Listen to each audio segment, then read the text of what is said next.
Duplo Expresso. Eu não pude falar o que eu tinha para falar. Eu vou deixar para falar, então, de repente, entre o pastor Ariovaldo e a mãe Rose, pegar aí uns 5 minutinhos para conversar com você, expressionauta, renovar o meu compromisso, que tem ônus e tem bônus, mas não dá para ser diferente, nem que eu quisesse, certo? Discuti aí com muita gente boa, pessoas que estão interagindo comigo, muitas vezes de forma crítica e discordando, desde 2016, quando eu caí nessa aqui quase que involuntariamente, porque afinal, né, os comentários que viravam artigos lá no GGN saíram de mim quase que a despeito da minha vontade, era quase que uma catarse naquele momento ali de 2016, como todo mundo do Brasil. Aliás, bem o evento, né, que o trigger, né, o gatilho para catarse, eu já comentei aqui, foi a condição coercitiva do Lula, né, até a data não tem como esquecer, 6 de março de 2016. Ali eu vi que a vaca tinha ido para o brejo, né, e aí estava em casa, sem poder trabalhar oficialmente, porque tinha operado a primeira das minhas mãos de síndrome do túnel do carpo, à direita. Ó, minha cicatrizinha ali, ó. Não sei se dá pra ver aqui, um cortezinho que tem. E depois operei a outra 6 meses depois, mas sem poder, proibido pelo médico de digitar, sentindo dor. Eu fiquei catando milho para escrever aqueles comentários que tinha que sair de mim. Gastrite, fiquei com gastrite e tal. E mais uma vez a gente tá num momento difícil, hein? E olha aquela história, né, como eu comentava aqui na semana passada. Eu vou acabar entrando no assunto, vou falar, mas só para dar um teaser, né? Eu não lembro com quem que eu comentei isso. Ah, foi com o Mário Maestro na semana passada. A gente estava super infeliz e estressado, o que a gente até somatizava, manifestava no corpo, como, por exemplo, eu ficar com gastrite, né, do fim da eleição de 2014 em diante, ao ponto de ter que ser medicado com inibidor de bomba de próton, omeprazol, pantoprazol, nervoso com aquilo, digitando artigo em 2016, mesmo com a mão operada. Tenho certeza que na sua vida, você que nos acompanha também teve alguma coisa semelhante, às vezes até manifestação física e, obviamente, psicológica no seu moral. E a gente mal sabia que o que está ruim sempre pode piorar. A gente nunca pode esquecer isso. O fundo do poço, muitas vezes, tem um alçapão que abre e você cai mais ainda. Então, quem poderia imaginar naquele horror que era o governo Temer, da destruição da nossa soberania, já o primeiro grande ataque ao direito trabalhista, que na sequência, 2 anos depois, a gente estaria cavando valas coletivas, pessoas morrendo carregadas em carrinho de mão em favelas no Rio. E em todo o Brasil aí, o que a gente está sabendo e ouvindo, né? Então, a realidade é muito dura. E há uma tendência natural do ser humano de evitar o trauma, né? Então, a tentação de ouvir uma flauta mágica tocar nesse momento para negar a realidade é maior ainda do que foi em 2018 o pessoal falando que a Haddad ia ganhar e ganhar no primeiro turno. Olha isso, a realidade era tão ruim em 2018 como é agora, em 2016. E quanta gente que você que está me ouvindo conhece, ou tocou a flauta mágica, ou então ouviu e entrou no transe do ratinho falando a Haddad vai ganhar no primeiro turno. E teve gente ainda dizendo lá, um editor do Brasil 171, que a esquerda caminhava para a maior vitória de todos os tempos, elegendo a maior bancada de todos os tempos. Teve até uma pessoa que àquela altura era comentarista aqui no programa, escreveu um artigo falando que a esquerda ia eleger a maior bancada de todos os tempos, elegeu a menor. Elegeu a menor. E a gente viu o que foi o processo eleitoral. Naquele momento foi duro. Naquele momento foi duro, mas eu segurei a onda, né? Falando, flauta mágica, essa derrota está dada. Você acha que é fácil? Você acha que quem está ouvindo gosta de receber essa mensagem? Não gosta, um tapa na cara. Você acha que eu gosto de primeiro processar essa realidade, chegar a essa conclusão e vir aqui falar para você toda manhã? Não. Mas o expressionauta é casca grossa, né? Ele vai desenvolvendo um instrumental para resistir, né? E para poder estar pronto para resistir. Primeiro, aí, Angélica Lovato. Primeiro resistir, mas depois ir para o enfrentamento. Né? Então, eu renovo aqui o meu compromisso com a honestidade intelectual. Nunca vou ceder à tentação de tocar a flauta mágica. Né? E eu sei que isso causa rejeição. Eu sei disso. Né? Eu próprio sinto, às vezes, vontade de escapar da realidade totalmente. Né? Uma válvula de escape, ver uma série, às vezes ficar em silêncio. O meu maior escapismo, que eu recomendo se você tiver possibilidade, deitar e abraçar minhas cachorras. Sem pensar, sem ver nada. Apenas abraçar minhas cachorras. Eu já falei, eu preciso do meu apoio psicológico, a minha muleta psicológica. Primeiro, a religião, né? Família, né? A família muito presente. Minhas cachorras. Se eu não tivesse a capacidade...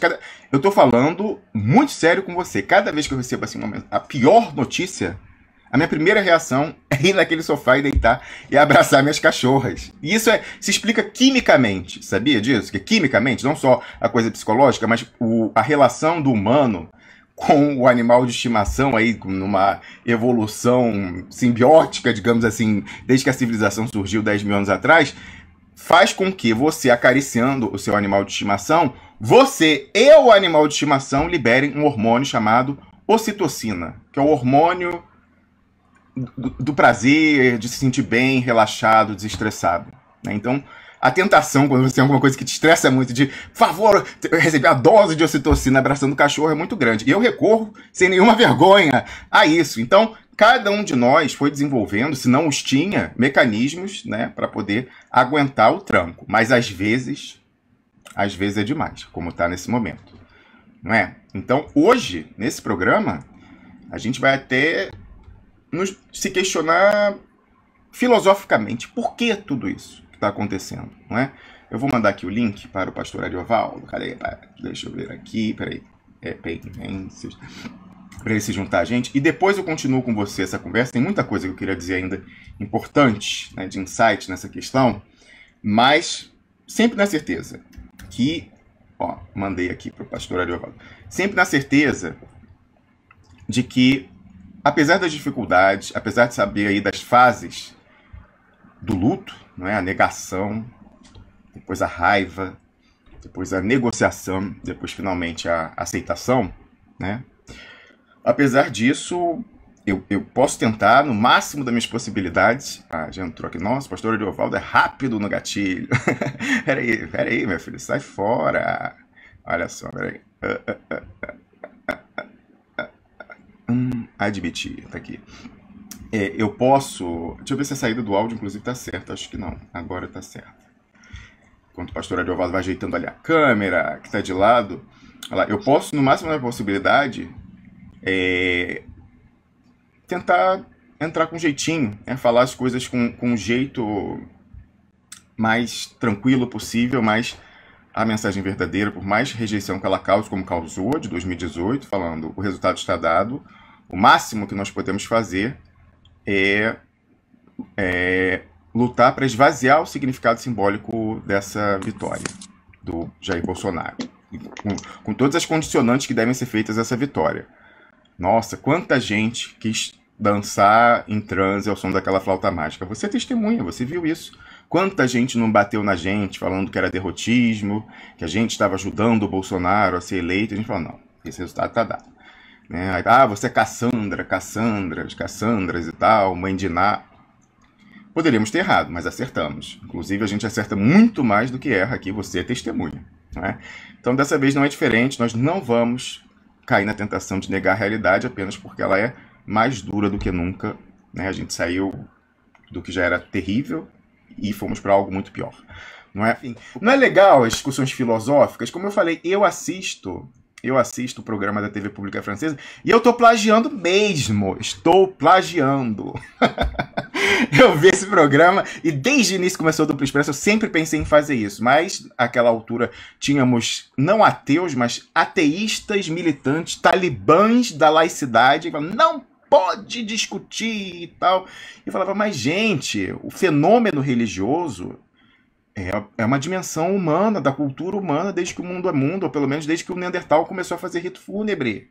Né? E muitas pessoas querem isso. Isso possibilita reflexões filosóficas para além de qualquer crença. E você discutir religião, discutir história das religiões. Né? E isso tem implicação política. E como que você vai querer discutir política no Brasil e não tratar de religião hoje? É por isso que a gente está perdendo de lavada.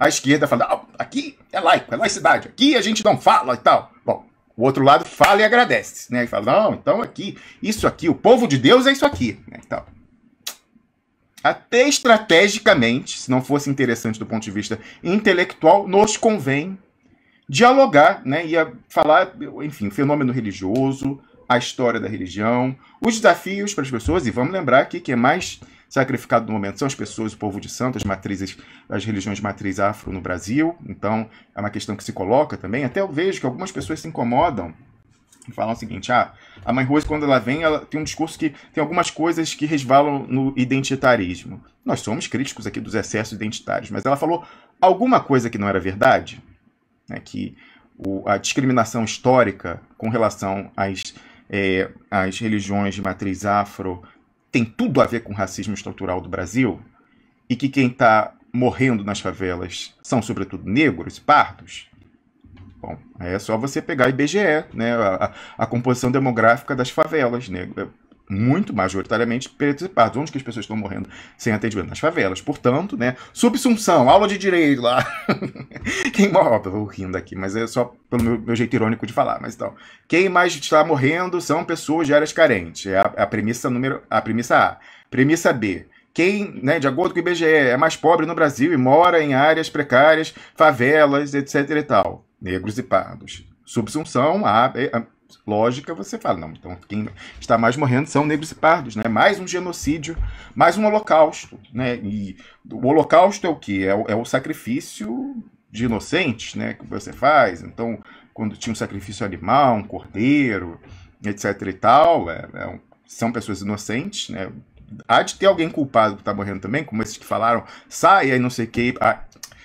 Não vou blasfemar, eu não posso substituir a potestade divina nesse julgamento. Olha, você vê como a gente é humano. A gente tenta falar, ó, esse aí tá com... Não vou falar isso, não vou falar, vou me abster. Eu posso até, da minha forma pecadora, Dom Luiz, o pensamento vai ocorrer, mas tem que reprimi-lo. Então não posso dizer, fulano teve o que mereceu, fulano vai pro inferno e tal. Não faço isso.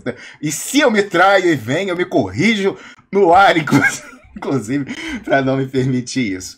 Mas olha só, galera, já a gente vai ter a Lu, aqui eu já vou até mandando para ela o link, mas acabou que eu não tive aquela conversa Romulão sincerão com você. Calma, hoje não é pesado, não. Tô bem, eu gostei aí de ouvir a galera mais uma vez, tenho certeza que vamos continuar na mesma pegada com o Lu Amaral. Cadê aqui? Peraí, mandando para ela o link aqui. Copia o link e manda pelo... Vou tirar o Telegram, porque senão o link vai aparecer. Vou mandar para ela pelo Telegram, que é o meu aplicativo de predileção. Cadê? Mandando para ela. Pô, que sabotagem hoje, hein, gente? Tá? Essa nova de derrubar o sinal, quer dizer, nova, começou ontem, né? Essa aí, os caras estão apelando. É aquela assim, você não é bem-vindo aqui, você não se manca. É o mais claro impossível, mas a gente é aquele inconveniente, né? Até expulsar de papel passado a gente continua no YouTube. Ó, caraca, cara. Você vai ver, quando terminar isso vai estar faltando uns 40 minutos na live de hoje. Aí amanhã, quando não adiantar mais nada, eles colocam o restante. Mas enfim, se você está vendo truncado, vá ver as outras plataformas, ouça o áudio no SoundCloud, Spotify. Falta de opção não haverá. Deixa eu abrir aqui para a Lu, a nossa amiga, também expressionalta, aquela que é mais expressionalta que a minha mãe. Eu comentei na semana passada, minha mãe, bom, então não sei o que, 10 horas a gente se fala. Não, imagina, 10 horas eu vou estar vendo Duplo Expresso. Minha mãe, ai que vergonha. Ai que vergonha. Pois é, Lu Amaral já está aí na sala. Bom dia, Lu, bem-vinda mais uma vez ao Duplo Expresso. Bom dia, Romulo. Espera aí que eu acho que eu caí, me derrubei aqui só um momento. Não sei se você está me ouvindo. Estamos ouvindo perfeitamente. Espera aí que eu saí da tela aqui. Não tem problema, porque inclusive eu tenho que dar esse recado. Vou só fechar o seu microfone enquanto você se ajeita aí. Bom, o que eu estava falando na abertura, né? Você que é expressionauta é, em alguma medida, casca grossa, ou pelo menos bem mais casca grossa do que o pessoal que está por aí lendo a blogosfera dita progressista, ou como a gente chama aqui, o Piguinho Vermelho, que são os eros e vezeiros em tocar a flauta mágica. Roma está queimando, os caras falam, não, mas tá ali na esquina, o sofrimento vai acabar e tal, não sei o quê. Não, Haddad vai ganhar. Não, Haddad vai ganhar no primeiro turno. Não, a esquerda vai eleger a maior bancada de todos os tempos no Congresso. Gente, Deus perdoa, Deus até pode esquecer. A internet jamais. É só você fazer uma busca no Google que você vai encontrar o que eu estou falando no Brasil 171 em 2018, né? E várias pessoas... Gente, isso é desde 2016, quando eu falava assim, gente... Já passou o impeachment, não vai ter negócio de 120 votos para bloquear, tá dado. Ai, você, não sei o que, sua Cassandra gorenta, seu corvo, seu urubulino e tal. Falava, vamos aceitar a realidade. Lu, você que tá aí desde o início sabe. Julgamento do ex-presidente Lula em Porto Alegre em 24 de janeiro de 2018. Rômulo Maia recebe a informação de uma fonte no mercado financeiro que falou, olha, observe um movimento aqui, a holding dos irmãos Marinho controla a Globo, que não estão podendo acender charuto com nota de $100, porque a Globo dá prejuízo, então eles precisam do ganho financeiro da holding para contrabalançar a falta de lucratividade da Rede Globo. Lembra o Paulo Henrique Amorim, que falava que a Globo ia morrer gorda e tal? Pois é, estava já com 2 anos seguidos de resultado negativo, falou, eles precisam desse dinheiro. Não é porque está querendo, precisa. E eu vi que a holding apostou, que nós constatamos que a holding fez um movimento de apostas, como se no futuro muito imediato, nos próximos dias, viesse uma notícia muito positiva para os interesses da finança no Brasil. Né? Estão comprados, como diria assim, apostando numa forte alta da Bolsa, numa forte queda do dólar, né? Ali nos derivativos. Soma aí 2 e 2, inclusive a própria pessoa somou. Olha, os caras estão esperando que daqui a 10 dias vai ser um 3-0 lá em Porto Alegre, na apelação do presidente Lula, porque o 3-0 liquida o jogo, tira ele da disputa eleitoral, porque não tem o recurso. Todo brasileiro, né, nos anos 90, Lu, começou a aprender o economês, né, que era aquela época dos tucanos, o neoliberalismo, o tripé macroeconômico, o juro e tal. E aí, nesses anos 2000 e quase 2020, 2016 para cá, aprenderam o juridiquês. Né? Então a gente, para entender a política, em alguma medida, teve que aprender o que é embargo infringente. Aí falaram assim, bom, se é o 3-0, não cabe o tal do embargo infringente, que é o quê? É um recurso que tem efeito suspensivo. Quer dizer o seguinte, quando está pendente de julgamento no STJ, não está valendo. Então ele não só não é preso, como mantém os seus direitos políticos. Mas, se a unanimidade 3-0, não cabe. E aí, então, automaticamente ele pode ser preso e não tem mais direitos políticos. E aí, tirando o Lula, a gente já sabia, liquida aquele simulacro de eleição 2018.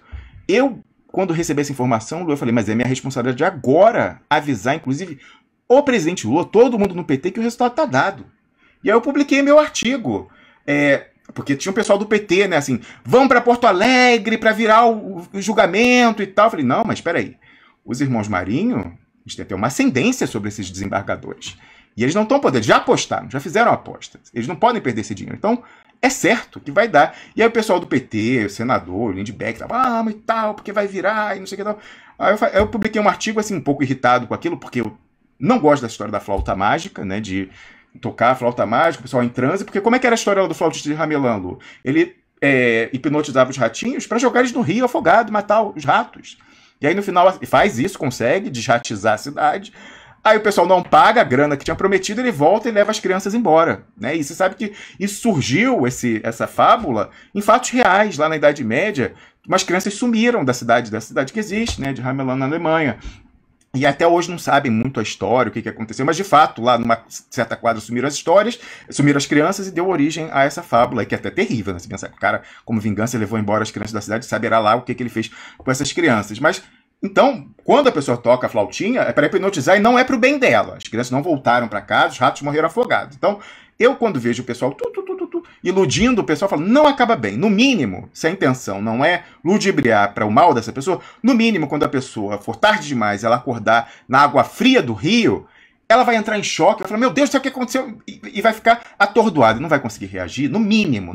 Para não dizer que ela vai deprimir, para não dizer que ela vai ficar, por isso, se distanciar da realidade, que é dura demais o trauma, e se tornar apática, não fazer. E é por isso, de flauta mágica em flauta mágica, que é frustrada, que a gente vê a mobilização caindo de 2015 para cá, porque cada leva dessa, quando tem um grande trauma, que o pessoal acorda na água fria do rio se afogando, tem uma parcela que não volta. Fala que chega disso, eu vou ver série no Netflix. Chega disso, eu vou cuidar do meu jardim, como falaria Max Weber. Então, assim, cada rodada diminui. Né? Então, eu sei, eu tenho experiência. Aí você fala, como você sabe? Porque eu comecei a publicar artigos em 2016, vendo leituras. Eu sei que toda vez que toca a flauta mágica, ela tem um benefício de curto prazo, Lu. Você ser mercador de ilusão, né? Não vou citar quem é, mas tem um blogueiro aí ligado ao PT, que ele soltou o Lula quando o Lula estava preso 500 vezes. Todo dia ele falava, agora o Lula tá solto, o Lula tá solto, o Lula tá solto. Nós acompanhamos isso, horrível. Você sabe quem é. Eu não vou falar porque tem uma pessoa que eu não tenho contra, não foi uma que aderiu. Não era um só, não, foram alguns, né? Mas tem um que só dava hashtag, dava like. Até hoje é clickbait em live dessa pessoa e artigo. Não vou condenar, porque eu tô falando, no curto prazo, a pessoa tá precisando, como se fosse um drogado precisando da dose, assim. Ai, meu Deus, uma coisa boa, pelo amor de Deus, tá tudo tão ruim, tá todo mundo, tem vala coletiva, alguma coisa boa. A pessoa fala, agora o Bolsonaro caiu, acabou o governo, agora o Sérgio Moro vai preso, agora o Lula tá solto. Demorou 500 dias, né? E foi por uma questão que até hoje não bem explicada, de algum acerto ali, que a gente não sabe muito bem como se deu. Mas assim, eu sei que no curto prazo dá aquela energia da pessoa que acabou de cheirar a cocaína. Mas qual é a consequência de longo prazo disso? Da pessoa ficar dependente disso, vai se estrupiar fisicamente, psicologicamente, é a mesma coisa. Aí você fala, e eu observo concretamente por isso. Então, quando eu comecei lá os artigos de 2016, centenas de milhares de leituras, não sei o que e tal. Aí tem o primeiro grande trauma, digamos assim, que é a votação do impeachment. O pessoal achou mesmo que ia ter os votos para barrar na Câmara. Aí, logo depois, assim, desaba. Eu vou fazer aqui uma proporção. Vamos dizer que assim, a leitura está em 100, o pessoal é engajado. Toda vez que vai se aproximando de um grande evento decisivo, todo mundo, mesmo quem não está acompanhando política, quer saber, não, o que está acontecendo? Aí vai lendo, aí vai aumentando. E aí você vai vendendo a esperança, o pessoal está atraído. Não, é isso aí, vai, agora vai. Aí vem o trauma, desce para 10. Aí leva um mês para ir subindo, 50, né? Mas não vai voltar para 100, vai voltar para 80, 90. Aí vem a próxima rodada. Não, o Lula não vai ser preso, vai ter um embargo de 100 para... Quer dizer, de 90 ou 80 para 10. Aí sobe para 70. É assim, então, essencialmente, a tendência é caindo, porque as pessoas vão ficando traumatizadas, apáticas, cínicas e querem sair dessa, porque ninguém é masoquista. Então, é até compreensível. É compreensível esse movimento no nível individual, mas que tem esse reflexo coletivo. Então, naquele julgamento, eu falei, gente, os Marinho, publiquei, tá tudo publicado, é história aí, tá aí, ó. 10 dias antes, eu falei, PT, pare de agir como se tivesse voto divergente, vai ser 3-0. Eu falei, ó, fonte do mercado financeiro, aí botei o link pra pessoa ver o movimento e tal, não sei o quê. O que eu apanhei em grupos internos, você está desmotivando as pessoas, porque assim ninguém vai a Porto Alegre. Na véspera do julgamento, então, dia 23 de janeiro de 2018, vem aqui no programa Eugênio Aragão, ex-ministro da Justiça da Dilma, vem e fala, vai ter o voto divergente, porque a gente ouviu que o desembargador Victor Laus, que agora até está presidindo, né, eu acho que é ele que preside o TRF4, o pai dele foi do gabinete do João Goulart, então é uma pessoa historicamente, e inclusive plantaram informação, já relatei aqui dentro do grupo que reunia os juristas engajados, né, famosos, célebres, então Marcelo Neves, que foi candidato pelo PT ao Senado em 2018, o próprio Eugênio Aragão e outros tantos aí me colocaram nesse grupo também. Lá uma pessoa plantou, uma pessoa que se candidatou a deputado estadual pelo PT em 2018, nunca foi cobrada por ter plantado lá. A pessoa fala, não, gente, é certeza, a minha amiga de faculdade é a chefe de gabinete do Victor Laus, ela já redigiu voto divergente e tal, e acabou, e embargo infringente, ninguém segura. Aí, diante daquela informação, a pessoa deu isso, tipo, soltou lá naquele grupo, no início de janeiro, tipo 5 de janeiro. E aí, um pouco depois, uns 10 dias depois, eu consegui essa informação da aposta dos Marinho. Aí eu falei lá no grupo, em outro lugar, falei, gente, não tem voto divergente nenhum, é 3-0. Aí todo mundo, não, você é urubu, se for assim, ninguém, mesmo que seja verdade, ninguém vai para Porto Alegre. Eu falei, não, pelo contrário. A gente tem que ir para Porto Alegre para dizer que não aceita, e já sabendo desse resultado. E o presidente Lula até arranhou isso. No dia seguinte a esse julgamento, ele fez um pronunciamento que eu gostei, do qual depois ele se afastou, falando, eu não reconheço esse julgamento de ontem, foi uma farsa. Aí o pessoal começou a plantar, os agrojornalistas, Helena Chagas, eu botei, tá, ele está falando, olha, tem gente no STF, no STJ, querendo ajudar o Lula e resolver para ele não ser preso e para ele poder concorrer, mas com esse tipo de pronunciamento dele não dá, aí não tem como ajudar, então é melhor ele recuar. Aí certamente os Eugênio Aragão da vida e tal, presidente, não, fala isso não, tá. Aí aquela coisa, voltou pro, eu respeito, não sei o quê, porque eu vou provar a minha inocência, nem que eu seja o último, porque a dona Lindu me ensinou a andar de cabeça erguida, aquele troço que a gente sabe, né, mas enfim. Já sabíamos qual seria o resultado. Então, eu sou refratário, posso ferir você que está me vendo. Eu sou o primeiro a ficar ferido quando eu vejo esse tipo de noticiário, certeza. Mas é minha obrigação. Primeiro, pensando estrategicamente, friamente, eu sei que essa história de flauta mágica não é boa no longo prazo. Pelo contrário, é ruim e está fazendo o engajamento cair ao longo do tempo. Agora, mesmo que essa não fosse minha compreensão estratégica, eu não consigo ser diferente. Eu tenho um compromisso com a honestidade intelectual. A outra lá, militante revolucionária, que já me falaram que interpretou muito mal o marxismo, o leninismo, mas ela falou, você tem uma tara pequeno-burguesa pela verdade. Então, se é que é tara, eu não acho que é tara, e eu não acho que é pequeno-burguesa, porque até já, né, a Angélica Louvar falou que não, mas o Lenin falou que a verdade é revolucionária e tal. Então, assim, eu não acho que é tara e nem pequeno-burguesa, mas mesmo sendo guilty as charged, é isso aí, eu tenho, então, esse apego e vai ser, eu vou falar o que eu acho que é a verdade. Posso estar errado, mas eu vou falar o que eu acho, doendo pra mim, doendo pra você. Então, o que aconteceu, Lu? Eu percebi, né, eu tenho também outro viés, que eu comentei com o pessoal, é o viés do sobrevivente aqui no Duplo Expresso. Ao longo do tempo, a equipe mudou, pessoas saíram e tal, e eu sou o que ficou. O que aconteceu de 2018 pra cá? A realidade era péssima em 2018, 2017, 2016. Já melhorou ou piorou? Tinha vala coletiva no governo do Michel Temer? Não tinha. Ela piorou drasticamente. Mal ou bem, porque eu sou uma pessoa com esse compromisso de honestidade intelectual, eu não me descolo da realidade. Então, em alguma medida, por mais que eu critique e tente mudar, o meu comentário reflete a realidade que piorou muito.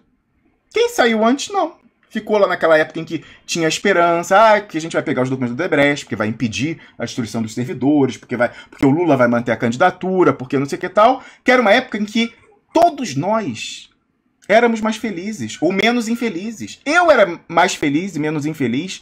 Eu prefiro a minha versão de 2017, 2018 do que o meu hoje. Todos nós estamos piores hoje do que éramos naquele momento, porque... Mas, Romulo, deixa eu te interromper. Mas se era inevitável, de repente não é melhor que a gente já esteja no meio do caminho, não? Que sentido? Eu às vezes me pergunto isso.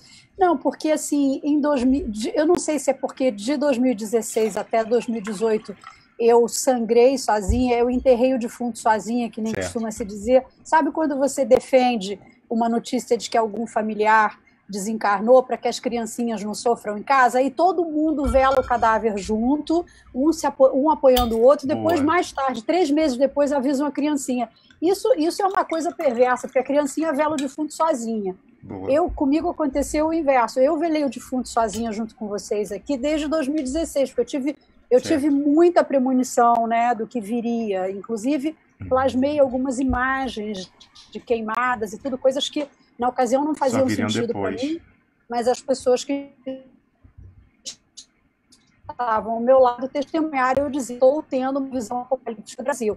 E aí entra naquela história mas a Lu é muito política, adora política, coitadinha, desde pequena a bichinha só fica presa com o negócio de política, e eu estava premonindo mesmo, hoje todo mundo viu. Mas você não acha, Romos, isso? Pelo menos a gente já está no meio desse caminho árduo, entende? Mas que é, Lu, aquela história do oráculo, que às vezes pode ser uma maldição divina, como é o caso da Cassandra, mítica, e da Guerra de Troia, que é aquela história que, assim, não, você vai prever, você vai avisar e não vai acontecer nada, e o pessoal vai te ridicularizar e tacar pedra. Então, realmente, essa coisa da pessoa saber antes, chegar no diagnóstico antes, se ela não puder influenciar a realidade, é uma coisa cruel, né? Uma coisa cruel. Então, você falando, pô, eu tinha, né, eu via e tal, e nós aqui também, com os cenários que a gente traçava, com informação que pegava, com intuição, chegávamos e pensávamos, Cassandra, urubu, e Cassandra era assim, o pessoal falava, sua maluca, taca pedra, xinga, cospe e tal. Então, assim, é uma coisa muito cruel, né? Muito cruel e que realmente a gente estava sozinho, mas é aquela coisa, nos encontramos aqui de alguma forma, mas aqui é pro pessoal casca grossa, ou que quer pelo menos ficar casca grossa. O Álvaro Caro Preso colocou inclusive no chat o seguinte, ó, Romulão Sincerão, eu só ouço com capacete e colete à prova de bala, já vem chumbo. Calma, eu falei que hoje é mais light até pelas companhias do programa aqui do dia. Mas então, o Lu tava falando, lá atrás, né, a gente dava a previsão, acertávamos, e o pessoal, não sei o que e tal. Mas assim, eu não poderia fazer diferente, nem que eu quisesse. Falar assim, poxa, mas isso vai doer demais. A gente tenta, né, algumas coisas administrar editorialmente ao longo do tempo, mas assim, o resultado tá dado. Aqui ninguém vai mentir, ninguém nunca... Ô Lu, até uma coisa que eu sou criticado. Você, às vezes, quando precisa, publica conversas privadas com as pessoas para provar que você está falando a verdade. Eu não gostaria de fazer isso. Quando eu fiz, foi todas as vezes que eu entendi que era extremamente necessário. Poderia ter mostrado muito mais conversas privadas que eu não mostrei, até recentemente, inclusive. Mas sempre, eu só faço quando eu acho que assim, é o último recurso. Agora, alguém aqui pode dizer que alguma coisa que eu falei em conversa privada com quem quer que seja, da política, da comunicação, do que quer que seja, quando revelada da conversa privada, tinha uma vírgula diferente do que eu falava aqui na frente da câmera? Não tem. A minha única blindagem, Lu, é a verdade. É o que eu falo aqui, é o que eu falo lá, é o que eu falo lá, é o que eu falo aqui. Se eu tivesse qualquer contradição, os caras já tinham me destruído há muito tempo. Então, a única coisa que eu tenho é a coerência ao longo do tempo e não ser duas caras. É a única coisa. A simetria. Estamos aqui falando de Bíblia, Davi contra Golias. O meu estilingue é a pessoa não poder me pegar no contrapé e também eu ser sagaz e sempre me precaver das coisas. São as únicas, os estilingues, um é o estilingue, o outro é a pedra. É a única coisa que eu tenho. Então, assim, é o meu compromisso e eu não conseguiria fazer diferente. Primeiro comigo, eu sou o primeiro expressionauta. Primeiro comigo, depois com você eu tenho esse compromisso. Por mais que doa. Mas aí você veja, como eu tenho esse viés do sobrevivente, então, mesmo sendo crítico, eu tenho que refletir no meu comentário a realidade, a rejeição à realidade, em alguma medida, passa para mim também. Então, as pessoas têm, às vezes, algumas pessoas, um saudosismo, naquela época era boa e tal, agora, mas é justamente porque a realidade piorou. E, infelizmente, eu tenho que refletir. Eu não me descolei, porque o meu compromisso é com a verdade. Então, uma pessoa caríssima, que é a Vivi, que está comigo desde 2016, e que eu dei o apelido para ela de grilo falante, porque ela, toda vez que ela diverge de mim, ou que ela fala, olha, mesmo que eu concorde com você, pode ser isso aqui. Ela sempre coloca todas as hipóteses, já me pegou errando, falou, não, isso aqui está errado. Eu falei, Vivi, está certo, obrigado. Tal. Ela falou, olha, você, quando começou nessa coisa do coronavírus, por mais que eu concorde tal com a precaução, chegou uma hora que eu cansei, porque todo dia você estava falando e mostrando as imagens lá em Acari e o inteiro e a vala coletiva, e eu não aguentava mais isso. Eu queria outra coisa e tal. Mas aí depois ela falou, mas você estava certo, mas até em mim, que estou com você desde 2016, por você refletir a realidade, por mais que ela seja dura, precisa falar disso?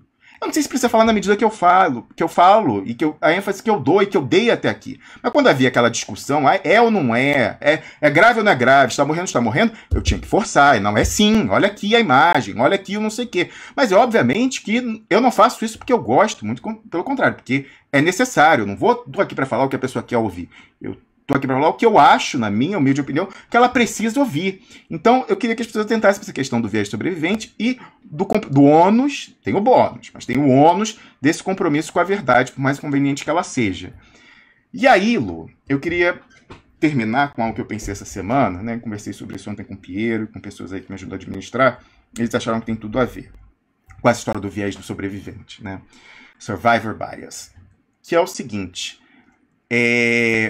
nesse momento, muitas pessoas, que a realidade é duríssima, e muitas pessoas não conseguiram realizar, ainda estão na primeira fase do luto, que é a negação. Nesse momento, há uma tentação muito grande de procurar a melodia da flauta mágica, quem quer que toque. Fala, não é nada disso, não existe, não é perigoso, isso aí é uma invenção e tal, e negando a realidade. Aí é aquela coisa do viés de confirmação, é a fome com a vontade de comer. A pessoa vai atrás disso e tem quem ofereça. De boa fé, de má fé, com oportunismo, sem oportunismo. Não vou entrar nesse juízo aqui agora, mas aí tem isso. Aí o que acontece?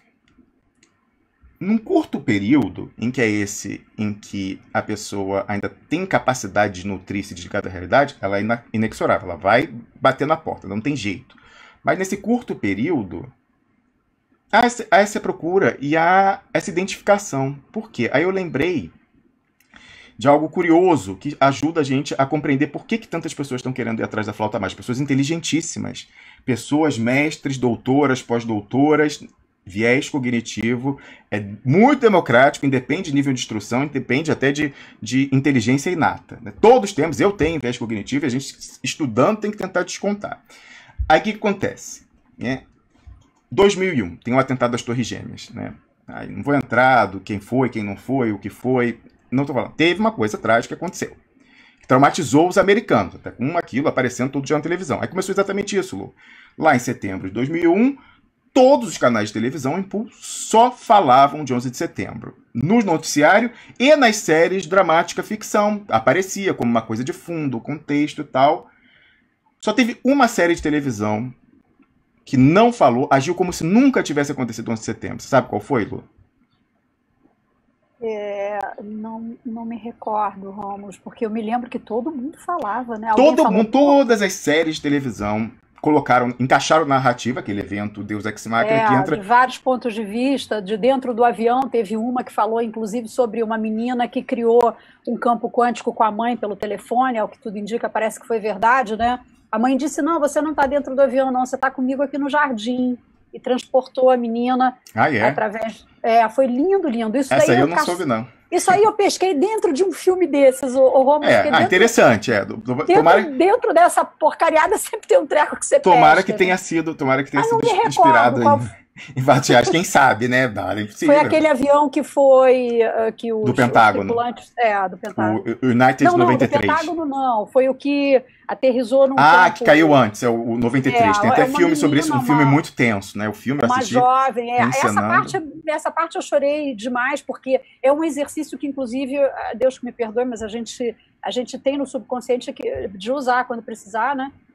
Que ela transportou a filha para o jardim dela, ela tirou a filha dentro do avião mentalmente. Certo. Mas então, voltando para coisa ruim. Todo mundo refletindo, noticiário, programação especial, aquilo. Teve uma série que não falou, agiu, e uma série que se passa em Nova York, em que Nova York é praticamente um personagem. A série Friends, a série de comédia, aquela que é um super sucesso. Passou ao largo, fingiu que não aconteceu. Continuou lá a confusão, Joey com Chandler, e Phoebe, não sei o que tal, e blá blá blá. O que aconteceu, Lu? Pela primeira vez, Friends se tornou o líder de audiência. Mas disparado, bateu já, porque as pessoas não aguentavam mais ouvir falar de 11 de setembro, era duro demais para lidar com isso. Elas só queriam escapar, e Friends deu isso.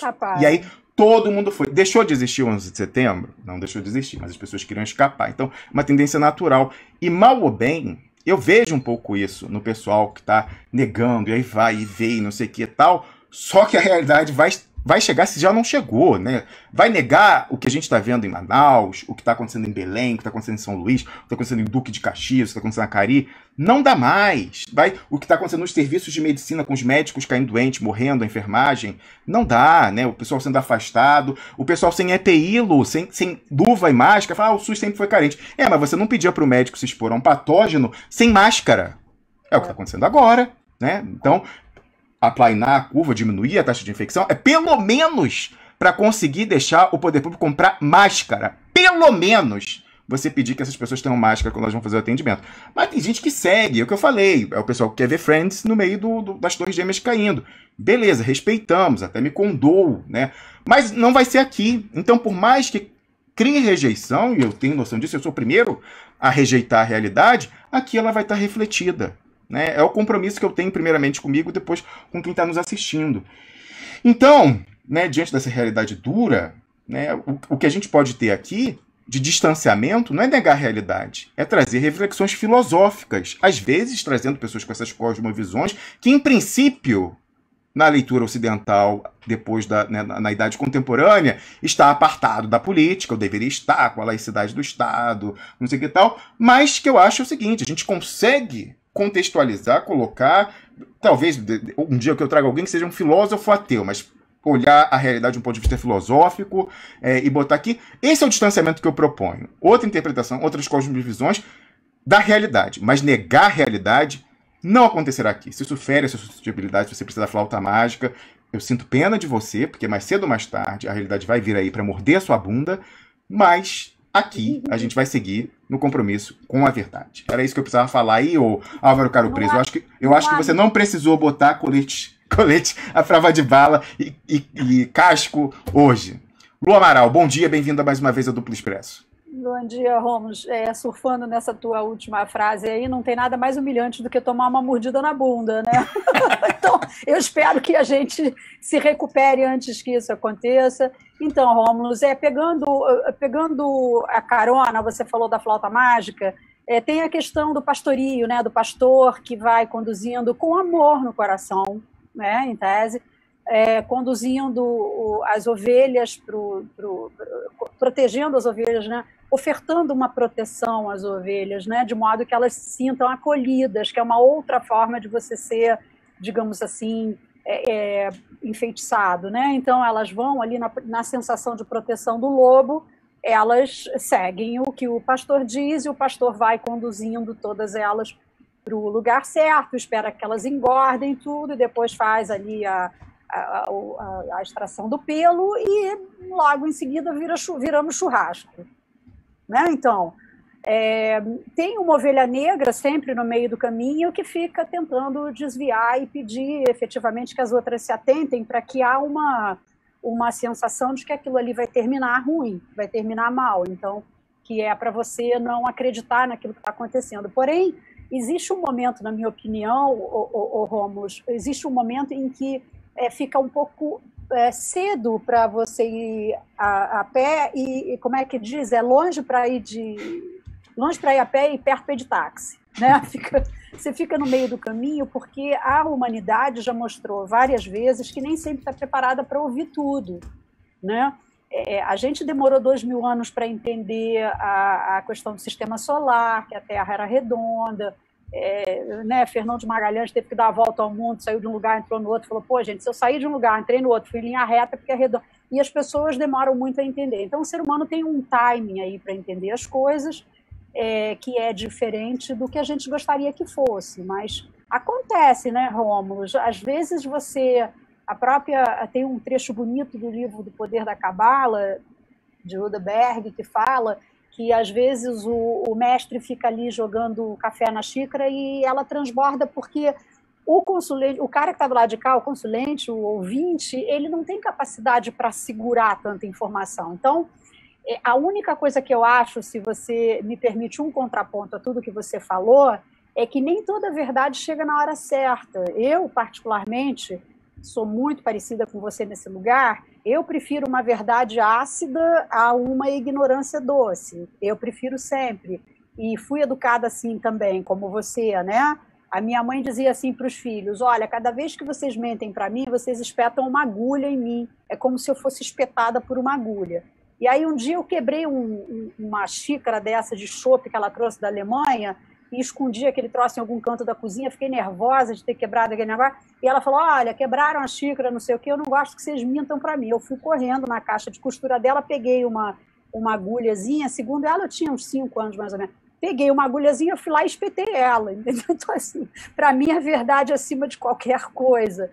Mas, às vezes, o ser humano não está preparado para a quantidade de verdades que ele precisa ouvir. Então, a gente, no meu ponto de vista, a sua capacidade imensa de compreender as coisas com antecipação e organizá-las em escaninhos cognitivos, eu acho que a gente, às vezes, tem que ter um pouco de generosidade, né? Será que a palavra é essa? Talvez. De tomar cuidado para não encher muito a xícara do outro. Então, eu acho, sim, que Friends é um bom exemplo que você deu aqui, de um momento que eu me lembro que minha filha, por exemplo, pré-adolescente, se sentiu extremamente acalentada de ter o box do Friends em casa naquela situação, até porque eu premoni a explosão da Torre Gêmea, né?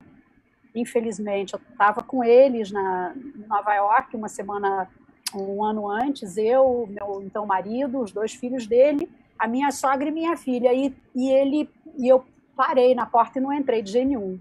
E aí ele me perguntou por que eu disse que não estava com uma sensação boa, mas eu tinha visto uma explosão que pegava as duas, e ele me disse assim, olha, você está botando medo nas crianças. Eu falei para ele assim, olha, pode até ser, eu quero que você me perdoe, mas aqui eu não entro. E aí ele puxou a minha filha e falou que os filhos dele entrariam. Eu falei, tá, mas a minha não entra. E não consegui pisar nem no lobby, vamos. Aí 1 ano depois, a cena volta à minha cabeça e ele, obviamente, sem entender droga nenhuma, né, me pergunta o que aconteceu. Eu, de fato, premoni. Então, assim, tem coisas que você não consegue falar. Eu, se dissesse tudo que eu tinha sentido ali naquele momento para 3 crianças, uma sogra e um marido que eu zelava muito, que não queria perder, fazendo papel de louca, talvez tivesse sido pior, entende? Então, eu me calei um pouco, eu só disse que não gostei do que vi, e não entrei sequer no lobby. Então, assim, eu acho fantástico você ter se encontrado com a gente nesse momento, porque muitos de nós aqui no chat, eu tenho certeza absoluta que os expressionautas todos valorizam muito o fato de você ter dado sentido. Você e toda a equipe que participou do Duplo Expresso a vida toda, eu acho que você cria pássaros, né, Rômulo? Porque as pessoas passam, algumas levantam voo, outras tomam outro rumo, mas o programa é como se fosse um ninho, né? Ele vai ancorando algumas pessoas que a gente vai conhecendo pela vida, e essas pessoas depois levantam voo, que é uma coisa natural, né? E como se fosse uma sala de aula, os professores se renovam, né, Rômulo? Exatamente. E, Lu, olha só, sobre essa questão que você falou, né, de analisar a realidade, tentar encontrar nexos causais ou correlações e padrões. Ontem, engraçado, eu conversei sobre isso pra caramba com o Rabino Gilberto, quando eu liguei pra ele, né? Ele, não, mas eu quero saber mais de você e tal. A gente ficou quase uma hora no telefone, eu explicando pra ele de onde surgiu essa história, de que a gente acerta a previsão, de CQD e tal. E eu falo, olha, não, né, quem quer, os detratores vão falar, é mãe de Ná, mãe de Ná. Não é, a gente traça cenário, né? A gente olha a realidade complexa. É um atributo que eu tenho, não sei, assim, natural, de identificar padrões, pensar estrategicamente e pensar as coisas sistemicamente. Isso me ajuda a ver, quando você tem, né, essas dinâmicas, que você tem várias tramas, várias linhas paralelas andando, se entrecruzando, mas no final forma uma trama, e não uma história linear, né? Como é que é a história da Dilma? O impeachment começou em Minas Gerais com a Aécio, passou pelo Eduardo Cunha e terminou em mim. Não, minha filha, teve muita coisa e tal, entrecruza, contraditória, soma, e pegar o vetor, e eu tenho essa facilidade, né? Eu vejo isso e também tenho uma intuição boa, né? Aí vai falar, traço de mediunidade, não, é só intuição, enfim, tenho, então, aposto ao posicionamento que eu costumo olhar, falar, não, isso aqui tá parecendo tal, costumo acertar. Qual foi o grande erro que eu tive? General Vilas Boas. Aí você fala, pô, mas então a sua intuição não é infalível. Eu acho que ela não é infalível. Mas até nessa a minha intuição acertou. Eu publiquei um artigo em 2016 desancando os militares. E aí várias pessoas falavam, você não pode fazer isso, porque tem nacionalista, o General Vilas Boas é um nacionalista legalista, ele vai barrar o golpe. Aí você fala, porra, eu já comentei aqui, né? A pessoa que dava aula na Escola Superior de Guerra, falou isso. Quem mais aqui? Os alunos do meu pai no MBA da FGV, que eram, né, oficiais sobre o Vila Belmiro, não, o cara é um legalista, nacionalista e tal, não sei o quê. Tinha outras super importantes. Uma pessoa com interlocução nos militares. Não! Que foi até que falou, você tem que escrever um artigo para falar na esquerda que ele é o cara que vai barrar o golpe, então tem que escrever que ele é o general Lott do século XXI. Aí eu falei, não, esse ridículo não vou falar. Mas foi quase tanto, né? Eu falei, pô, o cara tá com uma doença degenerativa e fica lá pra barrar em 2018, que era quando a eleição, ele sendo simpático do PSDB, tava sempre no Instituto Fernando. Eu falei, não, ele tá lá pra garantir que, sim, ele é de direita, vai tentar fazer o que puder pra ganhar a direita, mas a direita cheirosinha PSDB e tentar barrar. O Bolsonaro, inclusive, ele quer impedir, já que o general Etchegoyen, que está na chefia do GSI do Temer, indique alguém da linha dura deles pro comando, com ele saindo antes de cumprir o mandato. Então, por isso que ele está ali nos últimos meses de vida dele, em vez de passar com a família, enquanto está numa condição digna, podendo falar e pensar, ainda está ficando lá. É um sacrifício para impedir a linha dura de chegar ao comando do Exército e, né, influenciar mais ainda o processo de 2018. Eu não escrevi que ele era o general Lott do século XXI, aquele que impede golpe, mas eu escrevi como título que era o último sacrifício de um herói nacional. Botei, falei, tava errado, era aquela história, os dois estavam lá simulando good cop, bad cop. A minha intuição em 2016 falou, isso aí tá em bloco de zancos militares. Não é verdade, há uma heterogeneidade. E aí você fala, qual foi a decisiva? A pessoa que me falou que ele tinha esclerose lateral amiotrófica, antes de todo mundo. Aí você fala, quem foi? Uma militante do PT próxima do Zé Dirceu. Eu falo, não, é amiga de eu frequentar a casa, é família frequentar a minha. Eu tô dizendo, ele é nacionalista, é um cara correto e tal, e tá lá segurando a onda. Aí a minha intuição, eu falei, não, peraí, tá errada, né? Me convenceram. E eu falei, você tá falando isso pra se eximir da responsabilidade? Não, eu posso errar. Tanto assim que eu, né, diante da convergência suprapartidária, supraideológica, do cara é um nacionalista que vai barrar o golpe, eu me convenci e publiquei o artigo, O Último Sacrifício de um Herói Nacional. E nunca, várias pessoas falaram pra mim, Lu, você tem que apagar esse artigo, porque toda vez que alguém quer meter o pau em você, vai lá e pega. Não, pelo contrário, o artigo com mais recorro, toda vez que eu tô me achando, eu falo, olha, cuidado, lembra do Último Sacrifício do Herói Nacional. Então, assim, infalível eu não sou, mas a minha intuição acerta muito mais do que erra, né? E aí eu comentando isso ontem com o Rabino, essa questão do meu padrão analítico, né, que é assim, inato, com essa questão da intuição, que é sorte. Ô Lu, eu não me acho não, eu tava falando com o Rabino, umas coisas loucas, assim, porra, como você viu isso, como você identificou esse padrão? É umas coisas assim, eu abro o Google, sei lá, tô na internet, pum, aparece a coisa que era a peça que faltava para eu montar o quebra-cabeça. Aí você fala, não, todo mundo recebeu e você apenas tem... né? Você apenas tem a capacidade analítica de fazer a relação. Pode ser, pode não ser. Mas assim, é uma questão de sorte, assim, a pessoa que eu encontrei no dia vai me falar, olha, isso aqui tá isso aqui. Pô, mas era isso que tava faltando para tal, tal. Agora sim, eureka, faz sentido tal. De 2016 para cá é direto isso. E por isso que a gente tem essa quantidade de acerto aí que eu acho, né? Posso dizer que não tem paralelo. Aí olha a coincidência, né? Se é que existem coincidências. Eu falei isso com o Rabino de tarde. Aí vai João Felipe Bastos ontem no meu Facebook e comenta o seguinte, ó. Existe algo que você diz, está na tela, existe algo que você diz a respeito de si mesmo, Rômulo Maia, e eu dou a minha visão pessoal de que, de fato, é verdade. Eu não tenho nada a ganhar pessoalmente com tal comentário, a não ser o esclarecimento. É o quê? É que você tem uma capacidade de análise que realmente abarca muitas informações, as cruza e sabe enxergar muitas relações plausíveis, relevantes e nada óbvias entre elas. E tudo feito com cuidado, não caindo na tentação de ser taxativo, somente algumas vezes. Porque, enfim, são hipóteses de trabalho, que, claro, para a feliz credibilidade do Duplo Expresso, muitas vezes se concretizam. Isso para um analista político é um talento raro e fundamental. Eu assisto o Duplo Expresso primeiramente por esse seu talento e depois existem os convidados que eu aprecio muito, sobretudo Piero Leiner e atualmente também o economista Gustavo Galvão.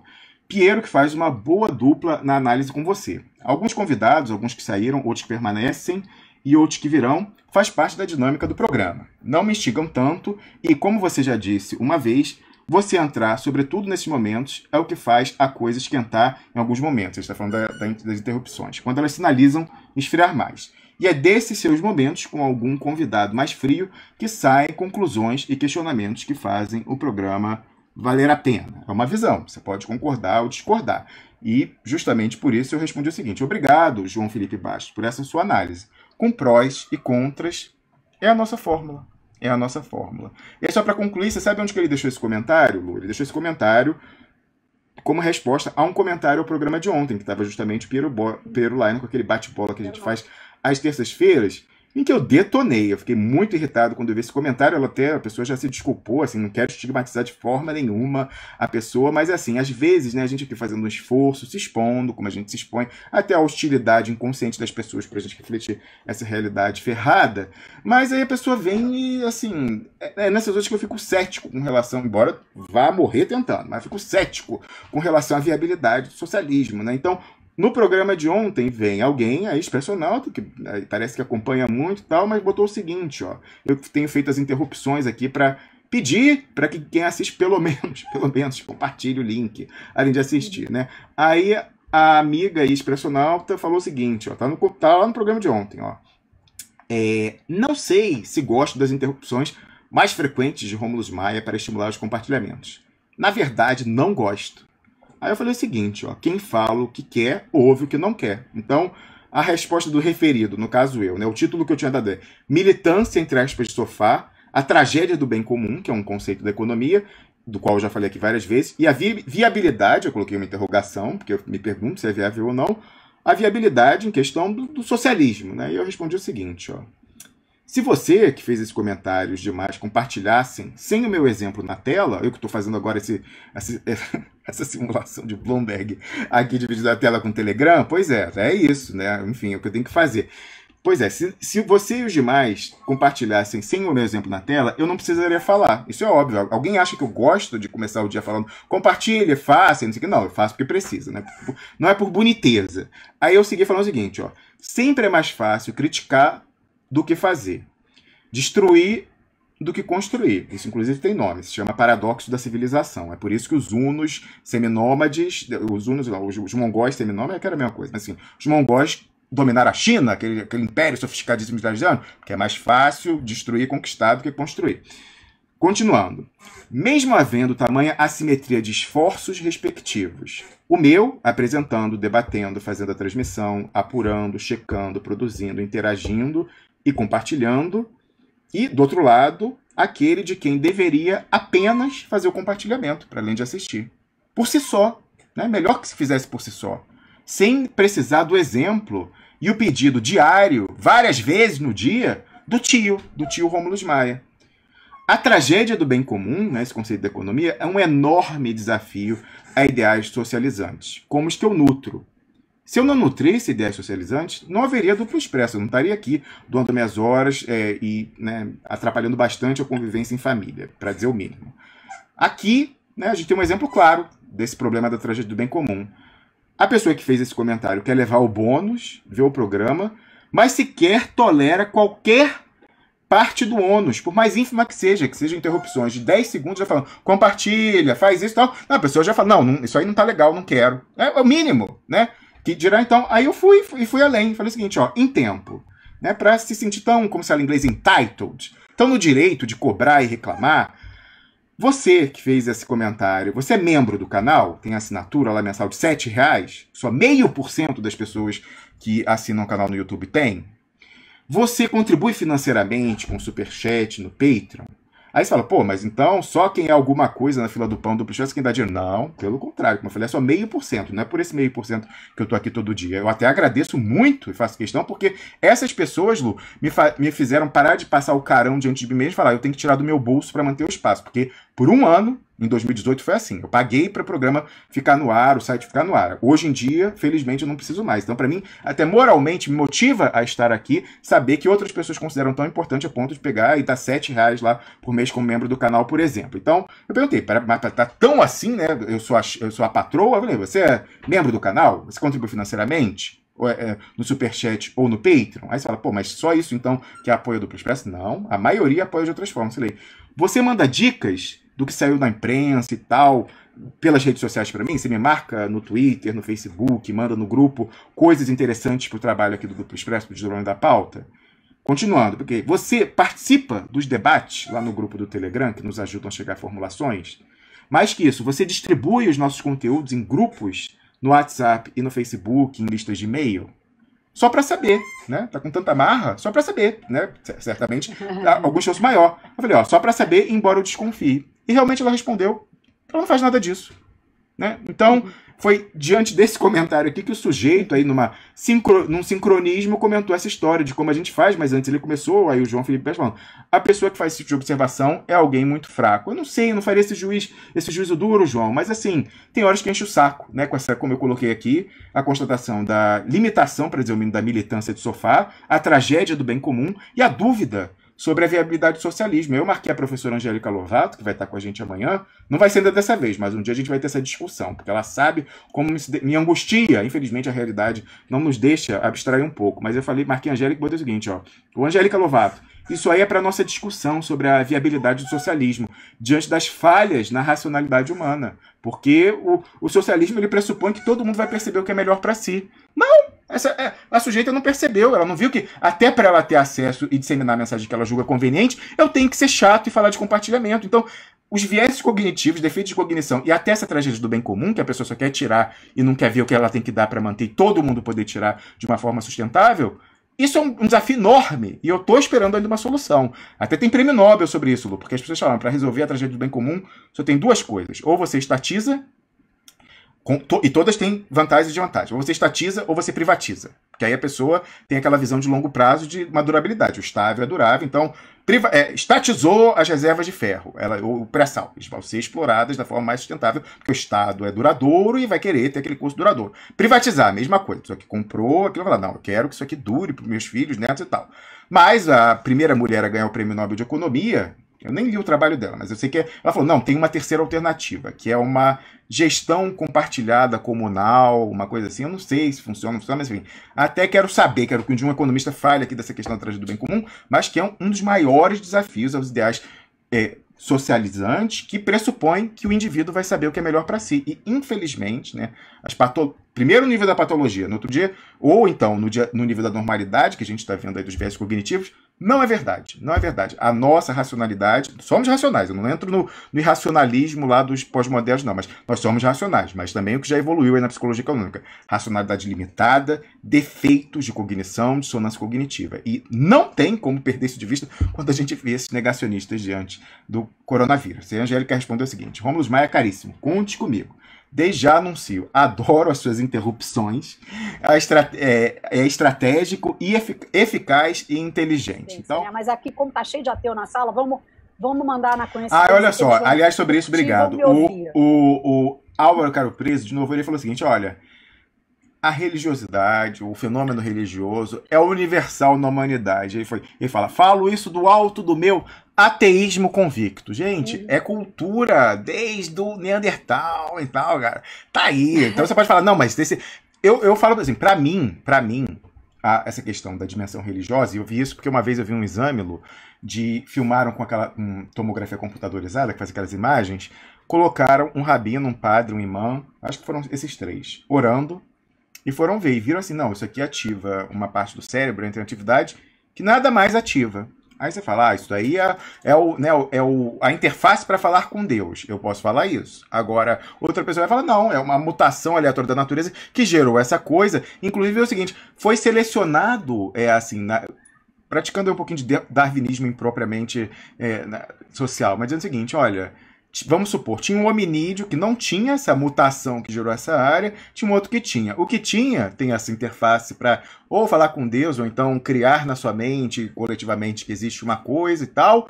E aí, o que acontece? Essa coisa que eles criaram junto, que é a parte da cultura, gerava coesão social, que aí o pessoal ficava mais junto, e aí tinha uma guerra lá daquele pessoal, cada um por si, né? Não Deus por ninguém, porque não existe Deus, e tinha os outros que tinham uma coesão, existindo ou não. Só sobrou o que tinha coesão. Aí você fala, pode ter sido até uma coisa da natureza, evolução darwiniana, aí sobrou. Então, historicamente, aí você vai falar, pô, mas aí já é na idade da razão, as luzes, aí o pessoal questiona, e aí tem aquela lá do lado iluminista, se Deus não existisse, era preciso inventá-lo, né, com uma ironia deliciosa e tal. Entendeu? Hoje em dia você pode chegar a essa conclusão. Agora, que tem alguma coisa, eu acho, assim, esse exame mostrou, tem uma parte do cérebro que é propensa a isso? Tem. Aí você pode falar, não, mas isso é só uma coisa, entendeu? É que nem o Cox. O Cox não tem mais utilidade nenhuma, uma coisa evolutiva que se perdeu. Era para encaixar o rabo, nós não temos já rabo. Pode ser, mas tá lá. Então, assim, é uma coisa que a gente tem que lidar e com a qual a maior parte das pessoas tem. Faz parte da história humana, história da religião, é parte da cultura, e que tem implicação política, e você negar isso no Brasil de 2020, em que a gente está vendo o reflexo disso na política pública com a pandemia, aí me desculpa, você é louco, alucinado. O futuro está sempre sendo reescrito. Aliás, outra dica cultural, leia a galera aí Duna, o livro preferido de 9 em cada 10 nerds como eu. Duna é maravilhoso, sobre essa questão aí da presciência. Qual é o livro, Rômulo? Duna, a série Duna, principalmente o primeiro e o segundo. Ai, maravilhosos. Enfim, tem que reler, inclusive. Mas eu não consigo... Desde que começou esse programa, eu não consigo ler um livro de literatura, porque eu não consigo escapar, é uma coisa terrível, mas enfim, né? É algo aí do... Você fala com a gente a uma e pouco da manhã daqui do Brasil. E eu digo, gente, esse homem não dorme. Você vê que eu sempre termino dizendo isso. Rômulo, vai dormir. É verdade, é verdade. Mas, Lu, olha só, eu concordo com você. Eu acho que a humanidade como um todo, oxalá, assim, Deus queira que ela evolua coletivamente diante dessa aprovação. Temos exemplo do passado, em que uma aprovação levou a uma evolução coletiva. Agora, isso não significa que cada indivíduo que está sendo testado vai evoluir, né? Pode, na verdade, involuir, né? Ficar na mesma ou evoluir. E eu pensava, né, como fala assim, poxa, mas a pessoa não entendeu por que aquela coisa ruim aconteceu na vida dela, mas anos depois, pô, se não tivesse acontecido aquilo, tudo de bom que veio depois não aconteceu. E eu projetava isso, quem acompanha os meus artigos sabe, que foi mais um erro meu. Olha aí, outro erro. Agora eu acabei de lembrar. Erro meu, o quê? Eu projetei numa pessoa o que eu achava, né, por conhecer pessoas que estiveram na beira da morte, desenganadas, mas bateu na trave e voltou. Eu falei, não, mas aí a pessoa volta falando assim, não, mas isso aqui é uma coisa passageira, tem que deixar uma contribuição boa e tal. Esse egoísmo que eu tinha, não, está tudo errado e tal. Então, volta para deixar aquele legado, fazer um bonito, né, no legado e tal, com a consciência da finitude da vida. Eu achava que isso era universal, assim, eu achava que não, realmente. A pessoa que chegou nas portas, quando ela volta, é sempre assim, ela era egoísta assim, vamos falar em termos políticos, ela é de direita, reacionária e tal, ela vai voltar, né, progressista, socializante, generosa e tal. Teotônio Vilela, né? Teotônio Vilela, o cara lá era da Arena e tal, não sei o quê, aí desenganado, tá com câncer terminal. O cara virou o senhor diretas lá, e aí depois o cara já morreu, o pessoal levantava nos comícios da direta o bonequinho dele, virou o símbolo e tal, porque ele fez esse movimento da direita para a esquerda, né? Que é mais raro, é mais comum da esquerda para a direita, né? Enfim, às vezes a pessoa ainda se finge de esquerda, mas já está na direita. Eu achava que era regra E aí eu projetei isso em quem? Projetei no meu ex-ministro de Direito... Meu ex-ministro... Ato falho. Meu ex-professor de Direito Constitucional, Luiz Roberto Barroso, que eu já citei aqui hoje. E eu sei que ele foi desenganado com câncer muito agressivo na garganta. E os médicos falaram, não, se despede, acabou, não tem o que fazer, não tem tratamento possível, tal. E aí, no final, aí já estava desenganado, já assim, despedindo da família, dos amigos, dos alunos, tal. Aí um dia alguém falou, olha, tá começando agora uma terapia aí lá no Texas, Universidade do Texas e tal. Enfim, você não tem nada a perder, vai lá. Aí o cara foi e funcionou. E ele não morreu. Eu pensei, bom, mas o cara que já chegou nesse ponto, se despedir dos filhos, se despedir da mulher, se despedir da faculdade, se despedir de todo mundo, essa pessoa vai voltar maravilhosa, né? Vai voltar super generosa e tal. Não, foi o pior. Aí ele chegou no STF depois disso e é o que é. Revelou-se o que é. Então, eu quero crer, pelo menos, que de fato, no coletivo, né, essa aprovação vai tirar o que há de melhor na gente. A gente tem que lutar para isso, não está dado. Cada um tem esse dever de dar sua contribuição para a soma dos vetores. Hein, pessoal da militância do sofá aí, ó. Cada um tem que fazer a sua contribuição, mas algumas pessoas na dimensão individual falharam, se não revelaram quem verdadeiramente são, né? Então, com essa reflexão. Com toda certeza, isso daí fica inclusive mais visível agora. E eu me lembro de ter escutado no seu programa, não me lembro quem falou, uma frase muito bonita, que era a seguinte: eu prefiro quando se revela o mal, a pessoa perversa, né? Vamos falar assim, a pessoa perversa, senão a gente vai começar a julgar critérios complicados aqui, né? Esse cidadão é mau, esse cidadão é burro, é inteligente, isso tudo é super relativo. Eu vou me basear nisso aqui, o cidadão perverso, né? O cidadão perverso, egocêntrico, egoísta, autocentrado, esse cidadão ficou revelado à luz desses tempos, Rômulos. E eu vou te dizer, eu prefiro, Rômulos. Eu prefiro saber onde eu estou pisando. Você que tem memória boa, você lembra quem falou isso no seu programa? De hoje? Você lembra? Não, já tem tempo. Eu escutei isso no seu programa. A mãe Rose falou alguma coisa próximo disso. Ela falando assim, que tem pessoas mas que já tem tempo. Foi alguém que se surpreendeu com um Freixo, uma pessoa dessas, e agora a gente está nesse karma aí, mostrar que o Freixo está fazendo umas coisinhas erradas, né? Nossa, como a cariocada reclama disso, mas a gente chega lá. Semana que vem a gente parte para a conclusão do programa, mas olha só, tem uma notícia boa e uma notícia ruim, né? Que a notícia ruim tá dada, já é sabida, a gente até comentou isso aqui hoje. E é aquela questão, opa, que é isso, gente? Aumentou aqui o meu Telegram. Ih, caramba, peraí, tomou a tela. Um segundo, peraí, que eu tenho que ajeitar aqui. Eu odeio essas coisas em Apple, que o troço aumenta tudo sozinho. Já voltei, né? Tá, peraí, deixa eu ver aqui. Não pode aparecer nada de pessoa que conversa sem se identificar, né? Peraí, não, tá tudo certo. Continuamos no canal do Telegram, onde, se você quiser ser o primeiro a receber o conteúdo do Duplo Expresso, inclusive o artigo ao qual a Lu fazia alusão ainda agora, você tem que ir pro canal, o primeiro link aí na descrição. Olha aí minhas interrupções. Se estão chatas, eu não sei, mas que são necessárias, são. Mas então, né, o que eu posso fazer editorialmente diante da realidade ruim, mas com as coisas boas que se revelam, nem que seja pelo contraste diante da realidade ruim? Eu posso ter a escolha de o que falar primeiro, o que falar depois, né? A gente teve um programa que a gente tratou de coisas duras, mas eu quero crer que a gente sai daqui com alguma leveza, né? Mesmo no nível da reflexão. A reflexão às vezes é dura, mas eu acho que alguma coisa... Eu, pelo menos, estou saindo leve desse programa. Espero que você também. Agora, então eu vou fazer, para a gente terminar bem, eu vou deixar a boa notícia para o final.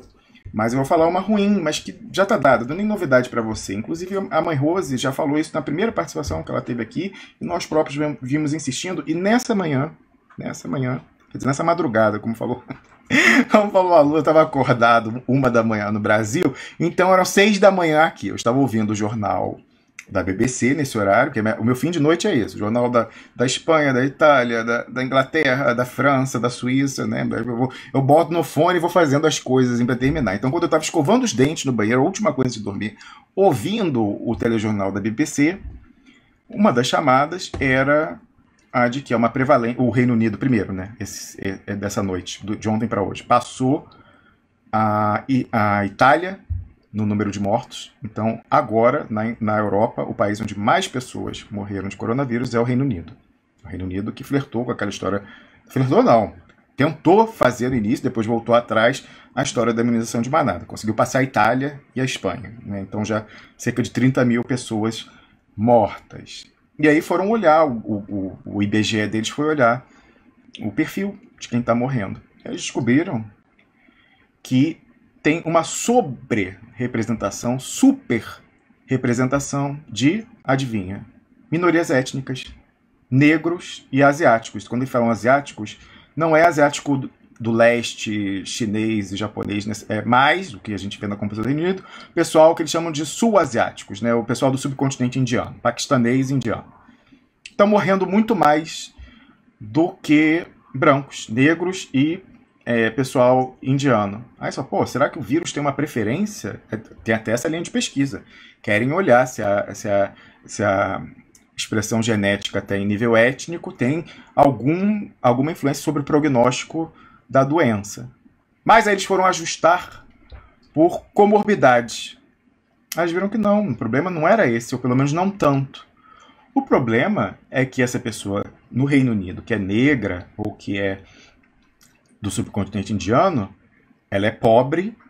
Como pobre, ela trabalha demais, ela é estressada, ela se alimenta mal, com a comida mais barata possível, ela não tem tempo de se exercitar, ela não tem tempo de se estressar, fazer yoga, ela não tem tempo de ir ao médico, mesmo no Reino Unido, tendo um sistema de saúde público bom. Está piorando, desde a Margaret Thatcher, mas bom. O NHS, ela não tem tempo de fazer isso, não tem tempo de se cuidar. Ela mora numa área degradada, com uma qualidade do ar ruim. A saúde dela é pior. Né? Gorda, ela é hipertensa, ela é diabética, ela está morrendo não pela cor da pele, não pelo fenótipo dela, pelo menos até aqui, nada autoriza essa interpretação, mas porque ela é pobre.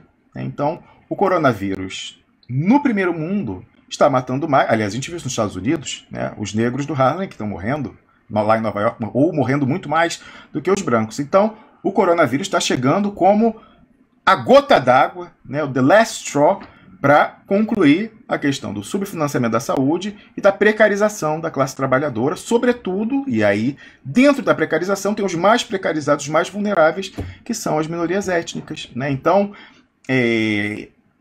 isso está dado no Brasil também. Está dado no Brasil. E aí não é coincidência, certamente não é coincidência, que o MFITEX me marca aqui durante o programa, na notícia que sai no UOL, falando o seguinte, ó, em vez de idade, para quem está achando que só morre velhinho de coronavírus, ó, em vez de idade, classe social passa a definir quem morre de coronavírus no país. Por tudo isso que eu falei.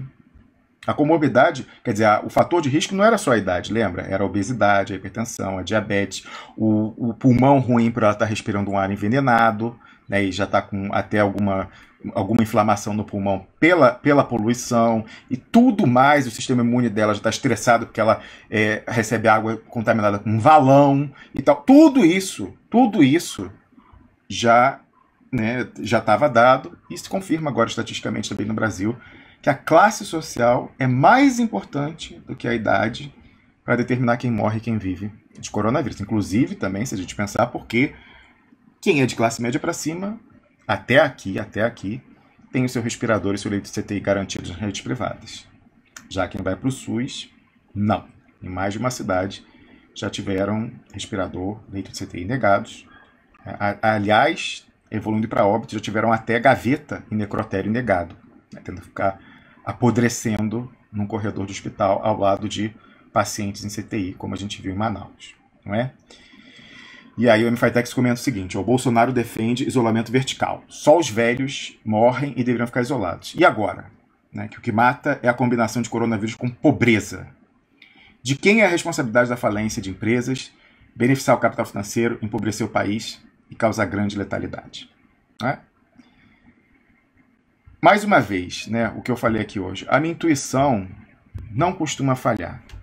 Eu podia estar errado em apostar na cautela, eu nunca falei aqui, vai morrer pobre no Brasil na favela. Nunca falei isso taxativamente. Eu falava, olha, o gestor público tem que se comportar com a cautela, com o princípio da precaução e privilegiar a visão majoritária, mais conservadora, científica, até que a realidade autorize ele a ser menos rigoroso.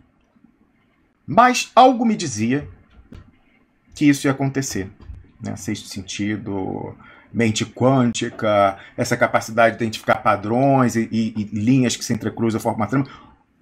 O que seja, algo me dizia que ia acontecer. Mais uma vez, a minha intuição não falhou. E está dado. Né? O que está matando é a gota d'água no subfinanciamento, na falta de atenção à saúde, nas condições precárias de habitação, na superexploração. O que faltava era o coronavírus para matar pobre e, dentro dos pobres, sobretudo, negros e pardos, né? Pela nossa herança histórica. Então é isso aí. É isso aí. A realidade é dura.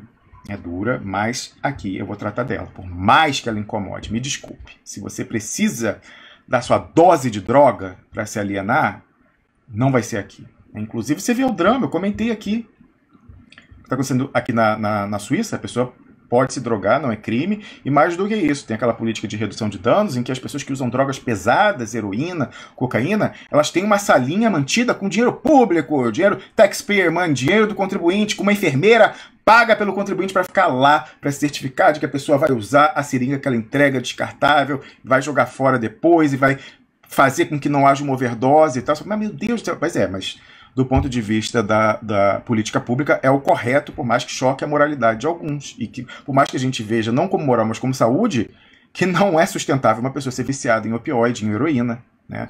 E eu vejo cenas dramáticas aqui de viciados mendigando, né? Pessoas louras de olho azul, mendigando na estação do trem para poder comprar a dose de opioide. E aí o que aconteceu?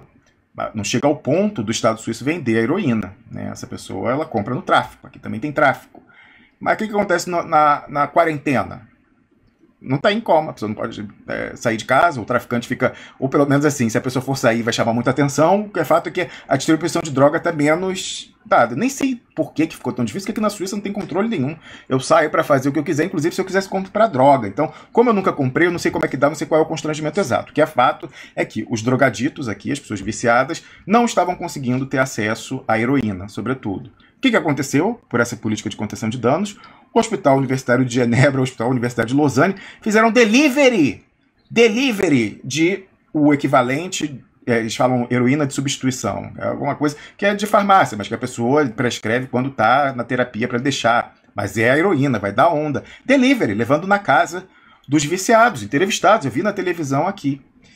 Então, por isso que nesse tempo difícil aí de confinamento, você vê algumas pessoas, imagina, até o drogado, ou na droga pesada, ou até na droga leve, maconha, até disso ele está abstêmico, não é só da convivência social, né, não é só a liberdade que está mais constrangida, ele também está até sem a maconha, relaxante, que ele fumava todo dia, enfim, ou algumas vezes e tal. Então, quando você vê comportamentos estranhos, euforias estranhas, ondas estranhas, às vezes, o que ajuda a explicar, ou pode ajudar a explicar, é até abstinência de maconha, tá certo?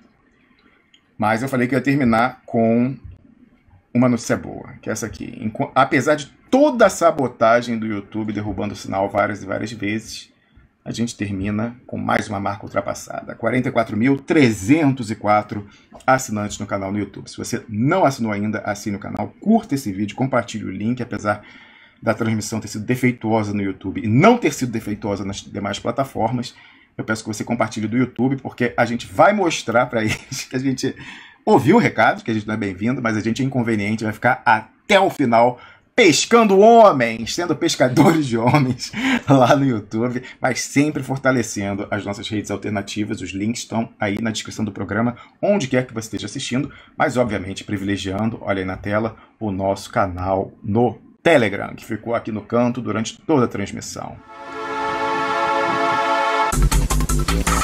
Duplo Expresso.